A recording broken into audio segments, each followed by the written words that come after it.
안녕하세요. 저는 성북구에 살고 있는 30대 여성입니다.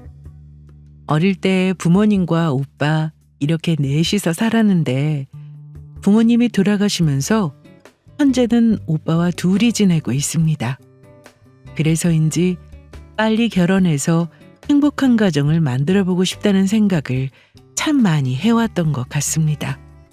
그리고 정말 그 꿈이 실현될 거라 믿었던 적도 있었습니다. 사랑하는 사람을 만났었거든요. 하지만 그건 저 혼자만의 착각이었습니다. 결혼까지 생각했던 남자친구는 저의 재산을 노리고 결혼하자고 했는데 그것만 저를 속인 게 아니었습니다. 지금도 생각하면 끔찍할 정도로 남자친구의 과거는 상당히 화려했는데 오빠 덕분에 그 진실이 모두 밝혀지게 되었습니다.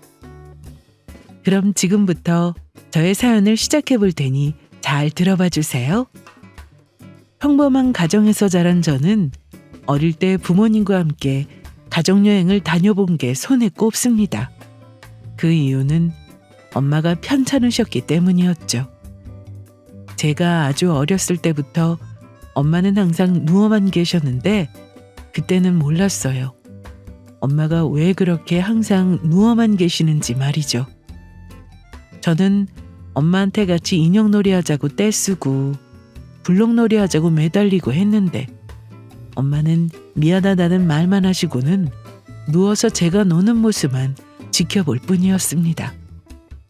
그렇다 보니 저는 엄마가 밉다는 말을 입에 달고 살았는데 좀 커보니 알겠더라고요. 엄마가 거동이 힘들었다는 것을 말이죠. 혼자 힘으로 일어나 앉는 것도 못하셔서 아빠나 간병인의 도움이 필요했습니다. 식사를 할 때를 제외하고는 누워만 계시니 엄마는 살도 많이 빠지셨고 아빠는 그런 엄마의 팔과 다리를 항상 주물러 주셨습니다. 뿐만 아니라 아빠는 책도 많이 읽어주셨어요. 엄마가 즐겨 듣던 노래도 항상 틀어주셨죠. 그럴 때면 엄마는 기분 좋은 표정을 지으셨는데 그래서 어린 마음에 엄마가 병이 다 나을 거라고 생각했던 적도 있었습니다. 하지만 제가 중학생이 되었을 때 엄마는 돌아가셨어요. 지금도 제 기억 속의 엄마는 방 안에서 누워만 계시는 그 모습뿐입니다. 그래서 더 마음이 아프네요. 그 어떤 추억도 없었으니까요. 아빠는 엄마가 돌아가시고 난 후 재혼도 안 하셨고 저와 오빠를 키우셨습니다. 살면서 단 한 번도 아빠에게 혼이 난 적도 없었습니다. 아빠가 원래 화를 잘 내지 않는 성격이기도 했고 무엇보다 오빠나 저나 일찍 철이 들어버려서 뭐든 알아서 했던 것 같아요. 그러니 혼날 일이 거의 없었습니다. 저는 집에서는 동생이고 막내지만 그래도 나가면 어른스럽다는 말을 참 많이 들었는데 그게 다 이런 가정사 때문이었습니다. 그래서 친구들은 제가 집에서 첫째라고 생각하기도 했죠. 서연아, 아빠 말 잘 듣고 숙제하고 있어? 알았어. 오늘 늦게 와? 아빠 오늘 출장 가서 주말에 나와. 아빠 걱정 마시고 다녀오세요. 서연이 잘 챙기고 있을 테니까. 그래, 승연이 너만 믿고 다녀오마. 아빠는 회사 다니면서 출장이 잦았는데 그래서 집을 비울 때가 많았습니다. 이런 날은 용돈을 두고 가셨고 오빠가 밥도 해주고 숙제도 봐주었어요. 사실 저에게 오빠는 엄마이자 아빠였습니다. 엄마는 돌아가셨고 아빠는 자주 집을 비우시니 제 보호자는 바로 오빠였죠. 그러다 보니 제가 잘못해서 혼이 날 때는 아빠가 아닌 오빠에게 혼나곤 했습니다. 그래서 오빠 말을 더 잘 들었습니다. 특히 오빠는 저보다 공부도 정말 잘했습니다. 그러다 보니 고등학교 때 잘 모르는 건 오빠에게 물어보면 다 알려줄 정도였어요. 저는 과목별로 학원을 다녔지만 오빠는 학원도 다니지 않고 혼자 힘으로 대학을 갔습니다. 그것도 손에 꼽는 명문대를 말이죠. 그러니 공부를 얼마나 잘했는지 아시겠죠? 저는 오빠와 달리 완전 노력파로 열심히 공부해서 서울 안에 있는 괜찮은 대학에 가긴 했지만 그래도 오빠만큼 공부를 잘한 건 아니어서 장학금은 한 번도 못 받았어요. 하지만 괜찮은 성적으로 졸업은 했네요. 사회에 나와보니 그동안 아빠나 오빠가 돈 버느라 얼마나 고생을 했는지 깨달았어요. 그래서 저는 월급을 받으며 저축도 많이 했습니다. 이게 다 오빠를 보며 많이 배웠기 때문입니다. 오빠는 돈도 허튼 곳에 쓰지 않고 꼭 필요한 곳에 썼거든요. 암튼 저희 가족은 서로를 잘 챙겨가며 잘 지냈습니다. 저는 회사 다니면서 회식하는 날이 많았는데 그럴 때면 오빠가 항상 집 앞 도로까지 나와서 저를 기다리곤 했어요. 오빠! 너 임마 지금 몇 시야? 일찍 안 다녀? 회식이라고 했잖아. 아무리 그래도 12시가 뭐냐? 그럼 오빠가 계속 데리러 나오면 되지? 너 이렇게 늦으면 앞으로 마중이고 뭐고 없어. 그럼 아빠한테 전화하지 뭐. 아유, 너는 언제 철드냐? 오빠와 저는 티격태격하는 날도 있었지만 저는 알고 있었습니다. 저를 많이 걱정해주고 아끼는 것을요. 특히 제가 남자친구가 생기자 오빠는 더욱 신경을 많이 썼습니다. 남자친구는 친구 소개로 알게 되었는데 처음에는 가끔 연락만 주고받는 사이였어요. 첫눈에 반하고 그런 게 전혀 없었습니다. 서로 시간이 되면 저녁을 먹거나 영화도 보고 그렇게 지냈죠. 그렇게 저희는 1년 정도 그냥 친구처럼 지내다가 자주 만나면서 사귀게 되었습니다. 오빠한테도 남자친구를 소개시켜줘서 셋이 만난 적이 있었는데요. 여기 제 명함이에요. 오, 건설회사 다니는구나. 네, 저는 사무 보고 있습니다. 가끔 현장에도 나갑니다. 그래, 현장 나갈 때 조심해야겠네. 안전모 꼭 쓰고 있습니다. 오빠 인상 좀 펴. 도윤이 얘 긴장했잖아. 편하게 해, 편하게. 우리 서연이랑 잘 만나라고 보자고 했어. 싸우지 말고. 네, 잘 알겠습니다. 오빠가 아빠를 닮아 덩치도 좀 크고 무표정일 때가 무서워서인지 남자친구는 저와 있을 때와는 달리 긴장한 모습을 보였습니다. 그 모습조차 너무 귀여웠어요. 아, 그런데 지금 혼자 산다고 하던데. 네, 부모님이 지방에 계셔서 회사 때문에 서울에서 혼자 지내고 있습니다. 20평대 아파트인데 낡긴 했지만 살기엔 좋습니다. 저는 남친의 집에 몇 번 놀러 가봤는데 깨끗하게 하고 살더라고요. 물론 현관에서 슬쩍 들여다본 게 전부이긴 하지만 평소 성격이 잘 보이는 듯 했습니다. 남자친구가 생긴 뒤로 오빠는 저에게 전화하는 횟수가 줄었어요. 마중을 나오는 일도 거의 없었죠. 항상 남친이 데려다 줬기 때문이었는데 그만큼 오빠에게 제 남친은 바른 청년의 이미지여서 믿고 잘 만나라고 했습니다. 데이트를 하다가 시간이 좀 늦어도 오빠는 크게 걱정하지 않았죠. 저희는 3년 정도 만나고 있었는데 그러다 보니 남친은 저한테 선물도 많이 해주었어요. 사귀면서 처음 받은 선물은 화장품이었습니다. 서연아, 내가 브랜드를 잘 몰라가지고 일단 사긴 했는데 어떤지 모르겠네. 갑자기 무슨 선물이야? 오늘 무슨 날이야? 아니 그냥 선물해주고 싶어서. 고마워. 브랜드가 뭐 중요한가? 잘 쓸게. 향 좋다. 괜찮아? 마음에 들어. 아, 다행이다. 다음에 같이 가서 사자. 내가 여자 선물은 처음이라 이번에 고르는 것도 좀 힘들었어. 그래, 그러자. 남친의 말로는 여자도 많이 만나보지 않았고 가장 오래 만난 사람이 저라고 했습니다. 그래서인지 여자가 뭘 좋아하고 어떤 선물을 해야 하는지도 잘 모르는 듯 보였어요. 무슨 브랜드가 있는지도 모르는 걸 보고는 정말 여자를 많이 안 만나봤다는 걸 알 수 있었죠. 사실 이날 제가 받은 화장품은 저도 처음 보는 브랜드였는데, 물론 제가 이 세상 브랜드를 다 아는 건 아니었지만 암튼 처음 보는 제품이었어요. 그래도 고마워하면서 썼습니다. 그날 이후로 선물을 참 많이 받았는데, 그래서 저도 남친 부모님께 명절에 굴비를 보내드렸습니다. 다른 선물을 알아보다가 마음에 안 들어 하실 수 있어서 가장 많이 하는 걸로 골랐어요. 서연아, 뭘 이런 걸 다 보냈어. 엄마가 좋아하시겠는데? 그래? 부모님이 생선 좋아하셔? 그럼 거의 매일 반찬으로 드시니까 좋아하실 거야. 다행이네. 집엔 언제 내려가? 내일 아침에 일찍 가려고. 오늘 안 가고? 오늘은 낮에 일이 좀 있어서 일 보고 내일 가야지. 그래, 알았어. 잘 다녀오고 명절 지나고 봐. 남친 부모님과는 가끔 통화하는 정도였는데, 제가 선물을 보내드리고 나면 꼭 고맙다고 저에게 전화를 주셨어요. 그리고 언제 한번 놀러 오라는 말씀도 참 많이 하셨죠. 하지만 당장 찾아뵙지는 못했습니다.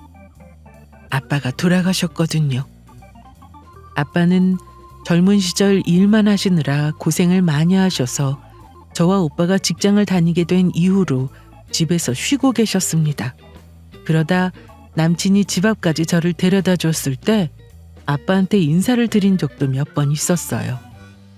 시간 내서 같이 밥 먹자는 말씀을 많이 하셨는데, 그로부터 얼마 뒤 아빠가 돌아가셨습니다. 평소 혈압이 높으셨는데 지병까지 있어서 병원에 입원 후 며칠 뒤 세상을 떠나셨어요. 오빠나 저나 아빠 몸 상태가 어떤지 알고 있었지만 이렇게 갑자기 돌아가시니 그 충격은 이루 말할 수 없이 컸습니다. 저희 때문에 재혼도 안 하시고 긴 세월 혼자 사셨는데 이제 좀 효도를 해보려고 하니 돌아가셔서 마음이 너무 아팠습니다. 그래도 오빠가 있어서 정신 붙잡고 장례 준비를 할 수 있었습니다. 아빠 장례를 치를 때 남자친구가 와서 많이 도와주었습니다. 저는 그게 너무 고맙더라고요. 회사 빠져도 돼? 괜찮아. 어차피 연차 안 쓴 것도 많고 그거 남겨두면 돈으로 나오는 것도 아니고. 그래도 아껴뒀다가 나중에 쓰지. 이럴 때 쓰라고 있는 게 연차지. 넌 자리 비우기 힘드니까 뭐 시킬 거 있으면 나한테 말해. 고마워. 그리고 미안해. 그런 말 하지 말라니까. 뭐 먹고 싶은 건 없어? 나가서 사올게. 아니야. 입맛도 없고. 밥은 여기서 나오는 거 먹으면 돼. 너도 손님 없을 때는 그냥 앉아서 쉬어. 음식도 가져다 먹고. 내가 알아서 할게. 나 신경 쓰지 마. 남친은 회사에서 연차까지 쓰고는 3일 내내 같이 있어 주었습니다. 잠도 잘 못 자고 힘들었을 텐데 피곤한 내색도 없이 쓰레기도 치우고 음식도 나르고 하더라고요. 그래서 오빠도 정말 고마워했습니다. 아직 결혼한 사이도 아닌데 이렇게까지 하는 게 쉬운 일이 아니거든요. 저도 다른 사람 장례식장에 가본 적은 많지만 직접 준비한 건 이번이 처음이라 얼마나 힘든지 알게 되었는데 이게 보통 일이 아니었습니다. 아빠를 떠나보낼 마음의 준비도 하지 못했는데 손님들은 계속 오고 인사도 해야 하고 또 납골당 비용 설명 듣고 계산도 해야 하고 할 게 참 많더라고요. 자네 고생 많았어. 아닙니다. 한 것도 없는데요. 형님이 고생 많으셨죠. 나도 고마워 도윤아. 너까지 왜 그러냐. 너라면 안 그랬을 거야? 그래도. 끝까지 자리 지켜줘서 고마워. 밥이라도 먹고 가자. 아니에요. 저 친구랑 약속이 있어서 가봐야 해요. 그래? 그럼 얼른 가봐. 피곤해서 어떡해? 가서 잠이라도 자야 할 텐데. 괜찮아. 주말 동안 푹 쉬고 만나자. 형님, 그럼 가보겠습니다. 그래. 조심히 가. 저는 그렇게 아빠 장례를 치르고 집에 돌아왔는데 한동안 힘들었습니다. 퇴근하고 집에 가면 아빠가 마시는 찌개를 끓여놓고 기다리곤 하셨는데 이제는 그런 모습을 볼 수 없으니 이게 참 힘들더라고요. 그래도 저는 혼자가 아니라 오빠도 있고 남친도 있어서 힘든 시기를 잘 이겨낼 수 있었습니다.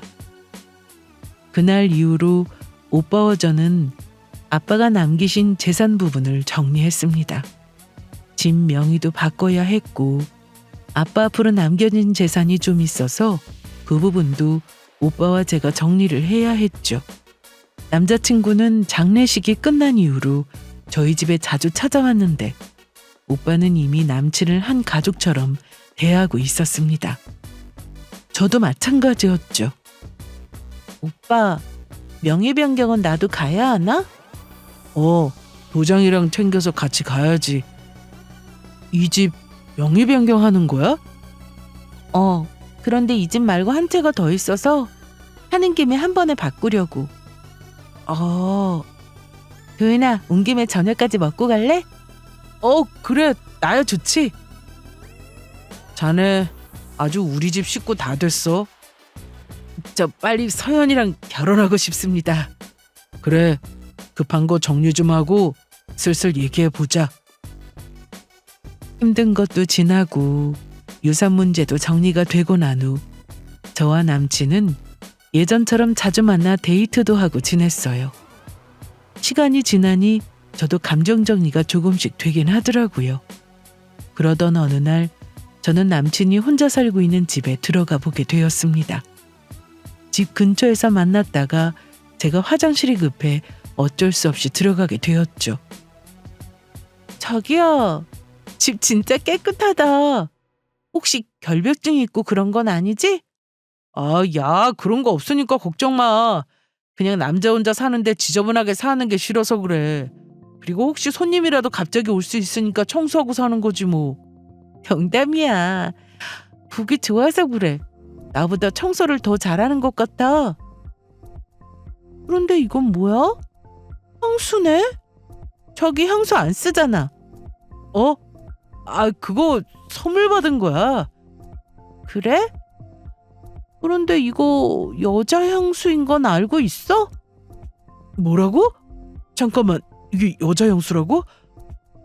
난 몰랐어. 선물로 주니까 당연히 남자가 쓰는 건 줄 알았지. 나 향수 같은 거 안 써서 그냥 넣어둔 건데. 화장실 문 바로 옆에 유리로 된 작은 수납장이 있었는데 그 안에 향수가 모아져 있더라고요. 몇 개 없긴 했지만 여자 향수인 게 좀 찜찜하긴 했습니다. 하지만 선물로 받아서 잘 모른다고 하니 더 물어볼 수도 없었네요. 이제 나갈까? 뭐 할래? 요즘 영화 뭐 재미있는 거 하나? 오늘은 여기서 밥해 먹고 놀까? 집에서 편하게 영화도 보고 자기 집에서 논 적도 한 번도 없었잖아. 에이, 그냥 나가서 놀자. 왜? 나 구두 신고 와서 다리도 아픈데. 그럼 내 운동화 신고 나가자. 남자친구는 결혼도 안 했는데 남자 혼자 사는 집에 단둘이 있기가 좀 그렇다며 자꾸만 나가자고 했습니다. 생각해보니 그 말도 맞더라고요. 그래서 다시 나와서 저희는 영화도 보고 밥도 먹고 그렇게 주말을 보냈습니다. 그날 저는 집에 와서 오빠랑 이런저런 얘기를 했는데 갑자기 향수가 생각나서 물어봤습니다. 오빠, 혹시 향수 선물 받아본 적 있어? 많지. 그건 왜? 나 사주게? 아니, 그건 아니고 아까 도윤이네 집에 갔는데 여자 향수가 있더라고. 여자 향수? 물어보니까 선물 받은 거래. 그런데 자기는 그게 여자 향수인지도 몰랐다고 하더라? 그럼 혹시 남녀 공용 향수 이런 거 아닐까? 그래, 뭐 그럴 수도 있는데 딱 봐도 케이스가 되게 화려했어. 누가 봐도 여자 향수. 그건 좀 이상하네.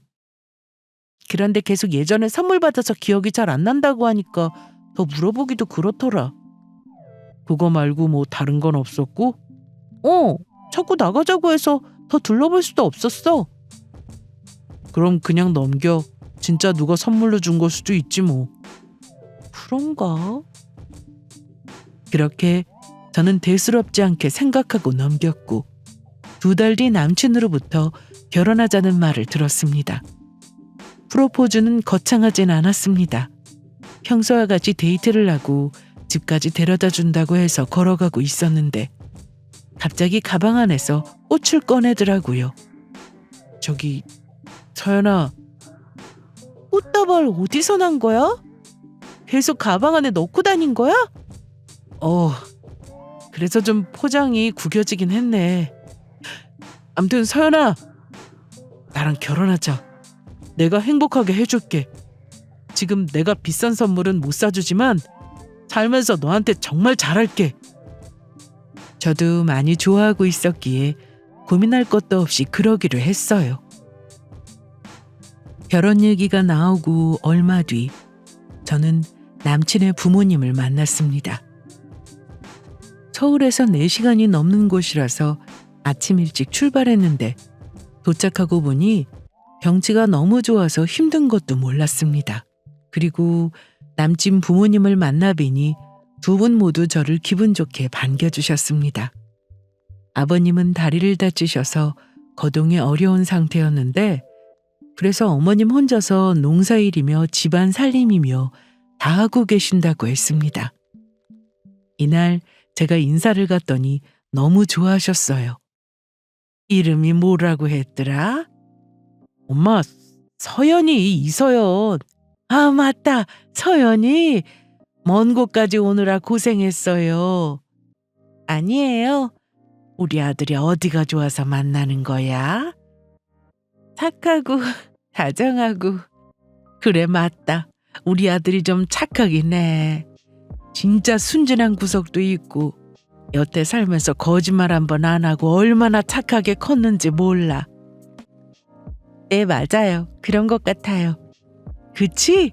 앞으로 싸우지 말고 도윤이랑 잘 지내.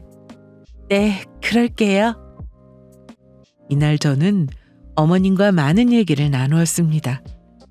남자친구는 어릴 때부터 부모님 속 한번 썩인 적이 없다고 했는데 아버님을 닮아서 알뜰한 면도 있다고 했습니다. 그래서 결혼하면 돈 문제로 고생할 일은 없을 거라고 하셨죠.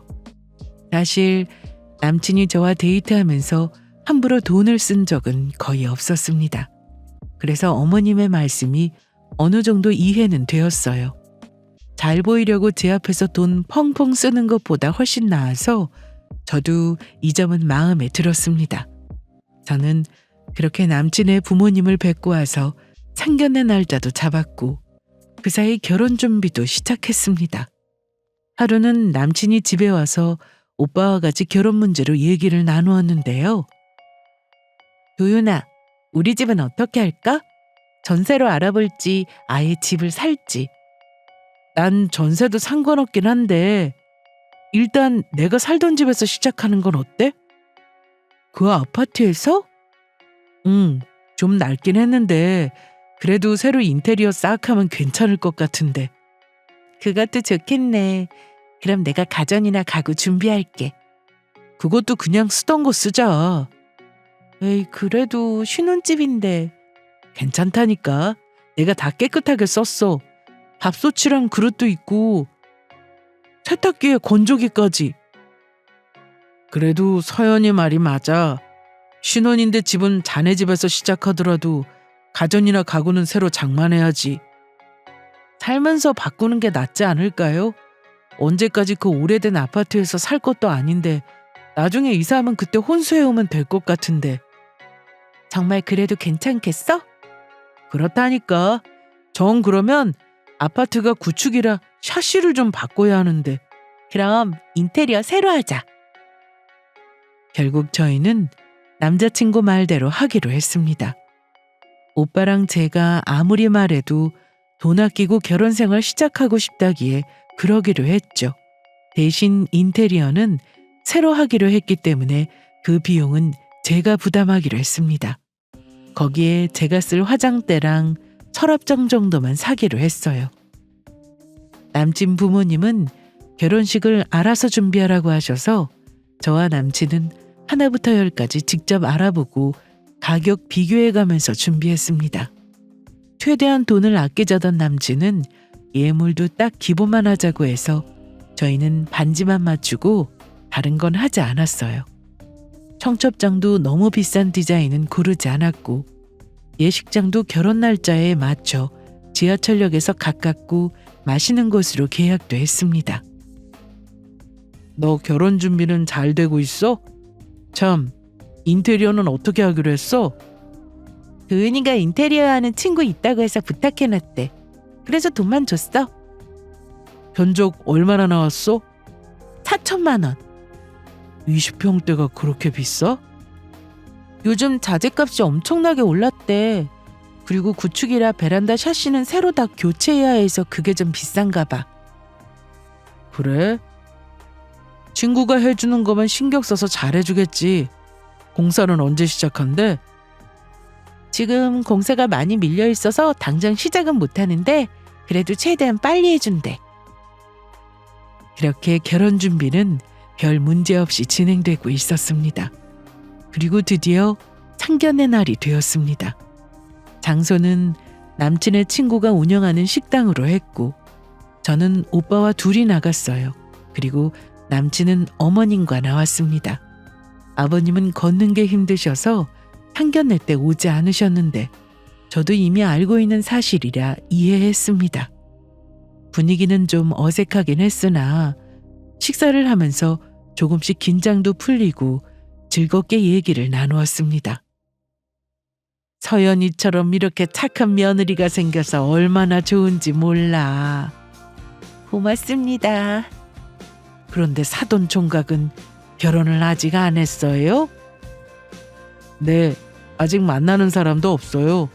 나중에 좋은 사람 만나면 천천히 결혼하려고요. 하긴 요즘은 순서가 따로 정해진 게 없지. 옛날에는 무조건 첫째 먼저 결혼해야 하는 게 있었잖아요. 네, 맞아요. 요즘은 그런 게 크게 중요하진 않더라고요. 그러다 한참 얘기 중에 오빠가 갑자기 배가 아프다며 화장실에 다녀온다고 하고는 나갔습니다. 저는 그 사이 밥도 먹고 그동안 결혼 준비한 내용도 어머니께 말씀드리고 있었습니다. 그런데 한 30분쯤 지나서 오빠가 갑자기 문을 쿵 하고 열고 들어왔는데 남자친구 멱살을 잡고 일으켜 세우더니 뺨을 때리는 게 아니겠어요? 너무 놀란 저는 오빠 왜 그래? 오빠!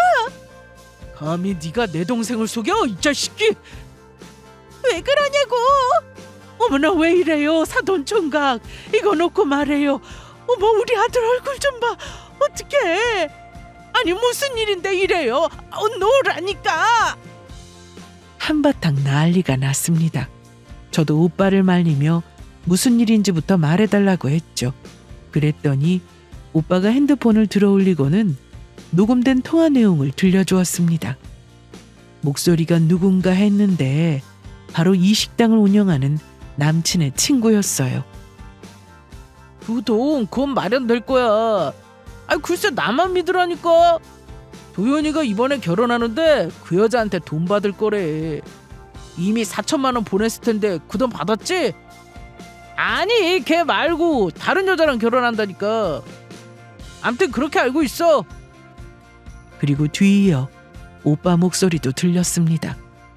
주변이 시끄러운 걸로 봐서는 두 사람이 식당 밖으로 나가 대화를 나눈 것 같았어요. 너 그게 무슨 말이야? 무슨 돈? 네? 누구신데 이래요? 이걸 아요! 김도윤하고 결혼할 사람 오빠다. 빨리 말해. 아까 다 들었으니까. 한참 아무 말이 없다가 이어서 남친의 친구가 하는 말에 전 경악을 금치 못했습니다. 이거 안 오면 경찰에 신고할 거예요. 당장 불러. 너네 지금 무슨 일 벌이고 있는지 경찰서 가서 따져보자. 저는 상관없는 일이에요. 저는 이제 그거 안 한다고요. 뭘 안 해? 빨리 말해! 도윤이가 빚이 좀 있어요. 무슨 빚? 아이씨, 내가 경찰서에 전화할까? 도박했어요. 저는 그만하자고 했어요. 진짜예요. 도박장 운영하는 친구들한테 빚이 좀 생겨가지고 그 돈 얘기한 거예요. 그러니까 도박을 했는데 빚이 생겼다? 네. 4천만 원은 뭐야?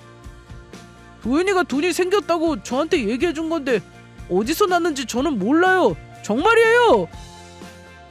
녹음된 음성이 울리자 남친의 얼굴은 하얗게 질렸습니다.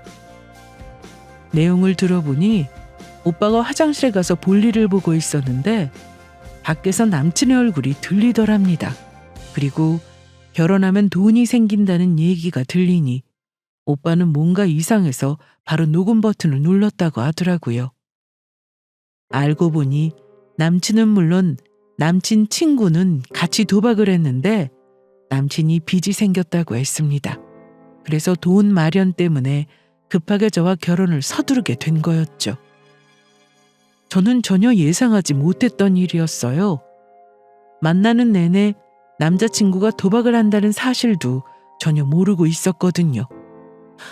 어떻게 된 거야? 말 좀 해봐. 아이, 일어나. 당장 못 일어나? 형님, 제 얘기 좀 들어주세요. 제가 일부러 속이려고 그런 게 아니고요. 그 입 안 다물어? 할 말 있으면 경찰서 가서 말해. 아니요, 여기서 말하게 해주세요. 네? 서연이한테 용서 빌게요. 너 다 사실이야? 도박빚 있다는 거 내가 준 돈도 거기에 썼니? 미안해. 급해서 어쩔 수 없었어. 그런데 인테리어는 예정대로 할 거야. 친구가 해준다고 약속했어. 정말이야. 저는 남친한테 그 말을 직접 듣고도 믿기지 않았습니다. 오빠는 그렇게 남친의 멱살을 잡은 채로 식당 밖으로 나갔습니다. 어머님은 너무 놀라셨는지 자리에서 일어나지 못하고 계셨는데 처음에는 제가 부축해드리자 일어나시는 것 같았는데 너무 어지럽다며 바로 쓰러지셨어요. 그 상황에 남친만 붙잡고 있을 수는 없어 다 함께 응급실로 갔습니다. 엄마가 충격이 컸는지 기절하셨대. 너희 자식 얘기 안 끝났어. 죄송합니다. 오빠 가만히 있어봐. 너 빚이 대체 얼마야? 그게 빨리 말 안 해? 4천.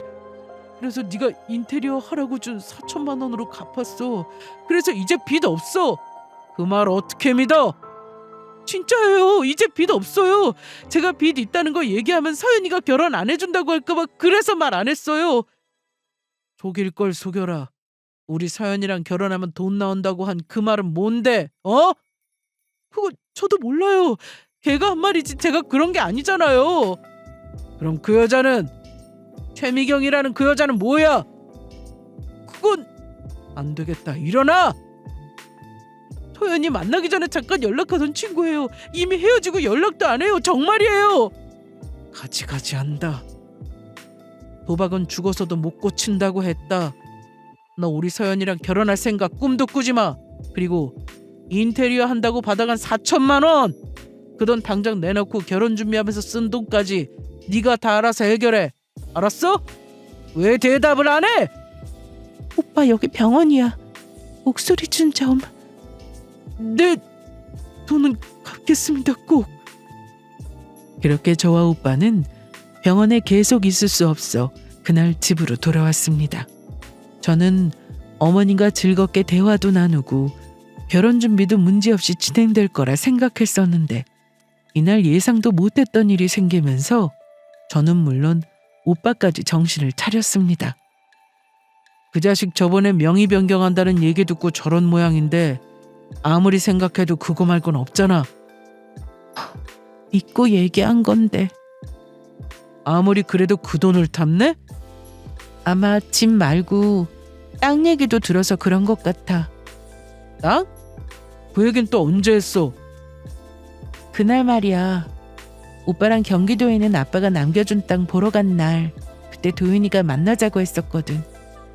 그래서 땅 얘기하면서 안 된다고 했지. 참. 그래서 그랬구나. 너한테 재산 있다는 거 알고. 암튼 오빠 아니었으면 결혼까지 할 뻔했네. 너 절대로 흔들리지 말고 마음 정리해. 그 자식은 절대 안 돼. 알아, 내가 바보도 아니고. 하지만 저는 단번에 남자친구와 정리가 힘들었습니다. 그래도 만나지 않고 연락도 절대 하지 않기로 마음 먹었어요. 하지만 아직 돈 문제도 있고 결혼 준비로 계약해둔 것도 많아서 남친의 연락처를 차단할 수는 없었습니다. 남친은 그날 이후로 매일같이 저에게 전화나 문자를 했습니다. 전화를 받으면 남친은 울면서 미안하다고 했고 다시 한번 기회를 달라고 했습니다. 저는 마음이 흔들릴까봐 전화를 끊어버렸는데 그러면 문자로 계속 보고 싶다고 하면서 만나자고 하더군요. 저도 사람이라 그동안 만나온 시간을 단번에 끝내는 게 쉽지 않았습니다. 저는 남친에 대한 마음이 진심이었거든요. 배신감도 컸지만 빚 말고는 속인 것도 없었으니 마음을 정리할 시간이 필요했습니다. 너 그 자식하고 연락 안 하는 거 맞지? 맞아. 절대 하지 마. 그리고 내가 어제 통화했는데 4천만 원 곧 마련해 준다고 하더라. 그래? 다행이네. 그 돈도 내가 직접 받아서 줄 테니까 혹시나 돈 핑계로 만날 생각하지 마. 돈 준다고 만나자고 하면 나한테 말하고. 알았어. 걱정하지 말라니까. 저는 사실 오빠한테는 내색 안 했지만 힘들었어요. 이별을 해보신 분들은 아시겠지만 하루아침에 무자르듯 마음이 정리되는 게 아니거든요. 그래도 오빠 몰래 다시 남자친구를 만날 생각은 하지 않았습니다. 저도 그게 맞다고 생각했으니까요. 그런데 며칠 뒤 오빠가 전 남친의 집에 찾아가 본다며 저에게 주소를 알려달라고 했습니다. 오빠가 직접 가보려고? 어제 돈 보낸다고 한 날인데 안 들어왔더라고. 가서 직접 받아와야지. 그럼 나도 같이 가자. 너 설마. 아니야, 그런 거. 마지막으로 할 말도 있고 그래야 완전히 마음 정리할 수 있을 것 같아. 그날 응급실에서 본 게 전부였잖아. 제대로 말도 못했는데. 그래서 저는 오빠와 함께 전 남친의 집으로 찾아갔습니다. 그런데 집안에 아무도 없었어요.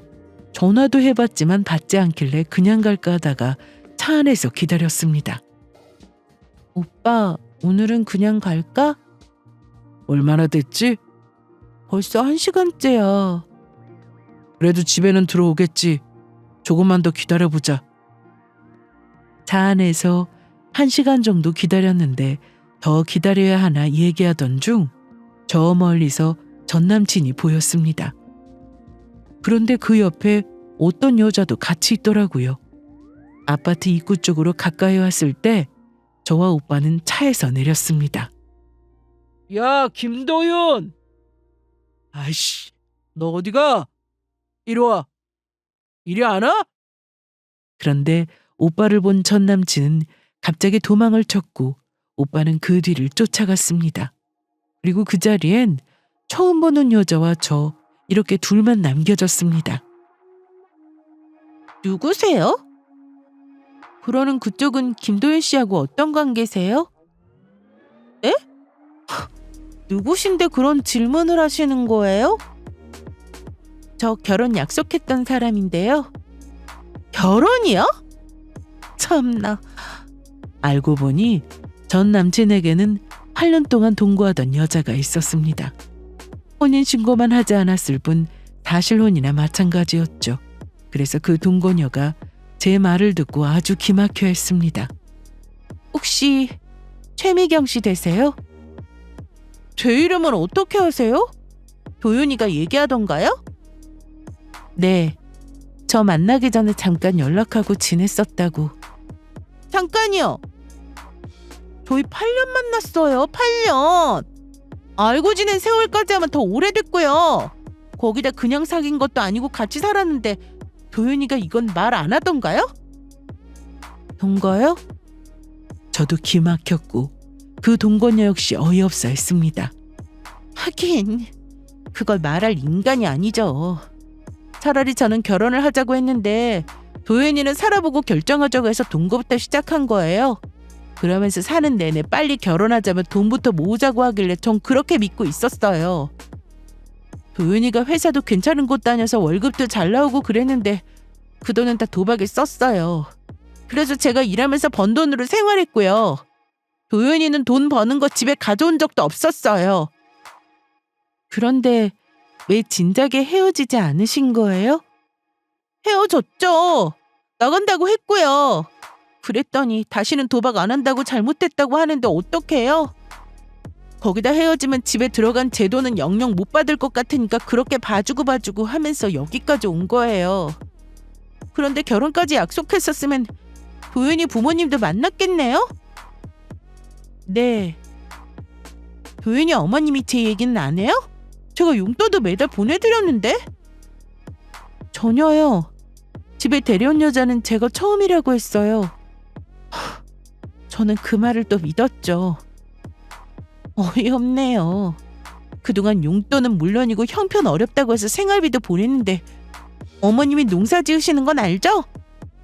네. 저 여름에 내려가서 같이 농사일도 도왔어요. 그래서 저도 그간 있었던 일을 다 설명했습니다. 그쪽 만나던 시기랑 저랑 같이 살았던 때랑 겹치네요. 물론 얼마 뒤에 헤어지고 제가 집 나가긴 했지만요. 그럼 이 집은 누구 집이에요? 명의는 도윤이로 되어 있는데 마련할 때는 저희 둘 다 같이 벌어서 샀어요. 제가 이 집에 몇 번 온 적이 있었는데 그때 여자 물건 하나도 없었는데요. 아마 제가 집 나가고 왔었나 보네요. 그런데 왜 헤어지신 거예요? 도윤이 도박 때문에요. 결국 못 고쳤거든요. 저랑 살면서 도박 좀 그만하라고 매일같이 싸웠어요. 그 집 살 때 도윤이가 낸 돈도 도박으로 번 돈인데 그거 몰랐죠? 참나. 그럼 헤어져서 나갔다면서 왜 다시 온 거예요? 다시 만나기로 한 건가요? 제가 미쳤어요. 걔랑 다시 만나게? 이 집 들어간 제 지분 달라고 온 거예요. 그동안 이 집 생활비나 도윤이 부모님 용돈 병원비 이런 것들은 다 못 받는다도 쳐도 집에 들어간 돈은 받아야겠어서 왔어요. 도윤이가 제 전화는 받지도 않아서 찾아왔는데 마침 저 앞에서 딱 만났어요. 그래서 같이 오던 중이었고요. 저는 동건이의 얘기를 들을수록 너무 기가 막혔습니다. 그냥 할 말이 없었어요. 빚이 있다는 걸 속인 거야 말하기 그래서 속였다 쳐도 동거까지 했던 여자가 있었음에도 깨끗하게 정리하지 않고 저를 만난 그 자체가 짜증났습니다. 그야말로 뒤통수 맞은 기분이었죠. 그런데 그때 오빠한테 전화가 왔습니다. 오빠 어떻게 됐어? 놓쳤어. 어딜 갔는지 모르겠네. 일단 경찰에 신고했어. 알았어. 이쪽으로 와. 못 잡았대요? 네. 어디 있을지 알 것 같은데 알려드려요? 어딘데요? 뻔하죠. 걔가 갈 곳이라고는 도박장 말고는 없어요. 걔 친구들도 다 도박하거든요. 저도 도윤이가 집에 며칠 동안 안 들어오면 가서 잡아오고 그랬어요. 그렇게 저와 오빠는 동거녀가 알려준 곳으로 갔고 정말 그곳에서 전 남친을 만났습니다. 그곳은 다름 아닌 불법 도박장이었어요. 더 황당한 건 그곳에 전 남친 친구들이 모두 모여 있었습니다. 상견례를 했던 식당의 주인도 있었고요. 너 자식 이리 나와. 형님 여기는 어떻게? 네가 하도 빌어서 기회를 줬는데 정신 못 차렸구나. 돈도 안 갖고 아직 도박하는 거냐? 거기다 여자도 있었다며. 이거 완전 사기꾼이네. 걔랑은 이미 헤어진 사이예요. 정말이에요. 짐까지 싸들고 나갔던 애라고요. 저는 남친과 끝내고 지난 추억에서 빠져나오지 못해 힘들어했는데 전 남친의 진짜 모습을 보고 나니 이제야 정신이 번쩍 들었습니다. 그래서 아주 세게 뺨을 2대나 때렸습니다. 태어나 누군가를 때려본 건 이때가 처음이었어요. 전 남친은 저에게 맞은 게 화가 났는지 씩씩대며 저에게 말했는데요. 내가 너한테 맞을 이유는 대체 뭐냐? 그까지 돈 주면 될 거 아니야. 네가 사람이야? 8년이면 결혼해서 사는 부부랑 뭐가 달라. 어떻게 동거까지 해놓고 나를 속여? 심지어 나랑 사귀는 동안에도 넌 그 여자랑 살고 있었어. 헤어지고 나서 나한테 결혼 얘기 꺼낸 거고. 아니야? 어쩌라고? 너는 나 말고 남자 만난 적 없냐? 지금이 중요한 거 아니야? 다 끝난 사이라니까. 있어도 너처럼 동거는 안 했어. 넌 진짜 나쁜 놈이야. 야, 그래도 혼인신고는 안 했어. 그럼 사실혼인가 뭔가 그건 아니잖아. 그리고 난 진작에 걔 보고 나가라고 했는데 걔가 거머리처럼 내 집에 붙어 있었던 거라고. 그게 내 잘못이야? 그런데 그 자리에는 저와 오빠만 있던 게 아니었습니다. 동거녀도 함께 왔죠. 문 밖에서 서 있다가 이 얘기를 두고 참기 힘들었는지 갑자기 들어와서는 전 남친의 머리채를 잡고 서로 싸웠습니다. 야, 네가 먼저 같이 살자고 그래서 동거 시작한 거잖아. 내가 언제? 그 집 명이 내 명의로 된 집이야. 나가라고 내가 몇 번을 말했어. 그 집 살 때 내 돈도 들어갔어?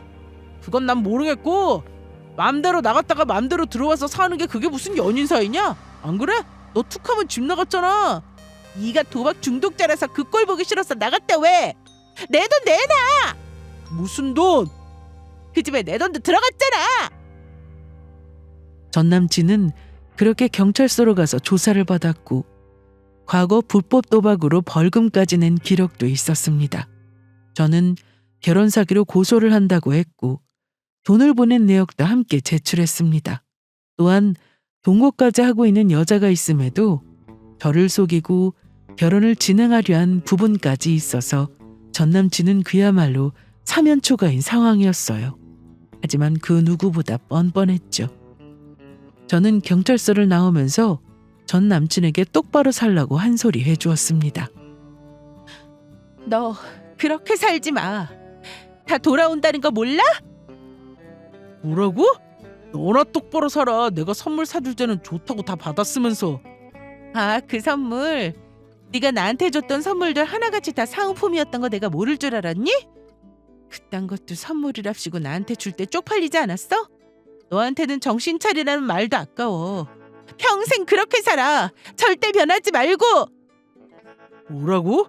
야, 너 뭐라고 했냐? 야! 조용히 좀 하세요. 저는 뒤도 돌아보지 않고 집으로 왔습니다. 이렇게 말하고 나오니 속은 좀 후련하더라고요. 결혼 준비로 계약금 걸어둔 곳에서 위약금이 나왔는데 이건 모두 전 남친의 앞으로 돌아갔습니다. 거기다 저는 정신적 충격으로 그 고통에 대한 위자료 청구도 진행했고요. 전 남친은 저한테 줄 4천만 원과 위약금 그리고 위자료까지 많은 돈이 필요했습니다. 돈이 한두 푼 필요한 게 아닐 텐데 우리 그 돈 받을 수 있을까? 어떻게든 받아야지. 내가 그 자식 회사로 전화도 해봤는데 그런 직원 없다고 하더라. 기가 막혀서. 뭐? 그럼 회사도 거짓말한 거야?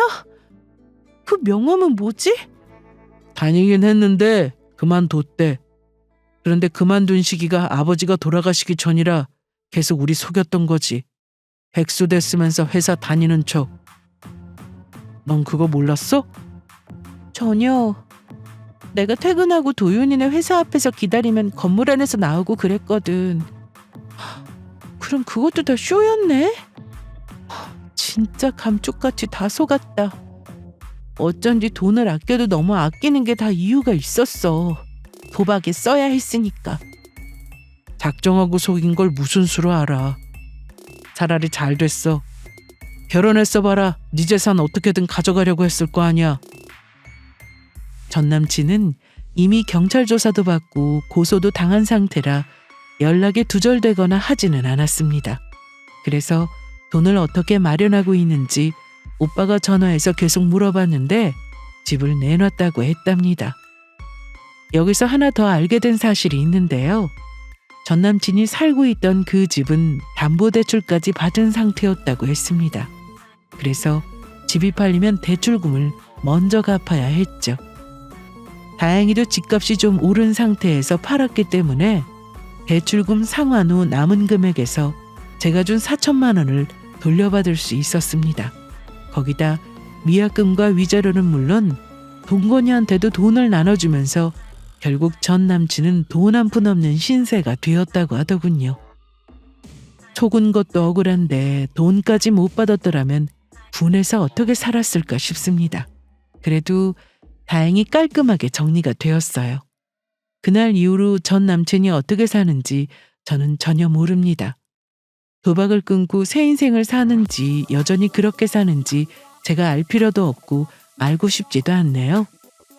현재 저는 오빠와 예전으로 돌아가 다시 행복하게 잘 지내고 있습니다. 아빠가 남겨주신 땅은 그 가치가 많이 올랐고 오빠에게 좋은 여자친구도 생겨서 좋은 소식이 곧 들려올 것 같습니다.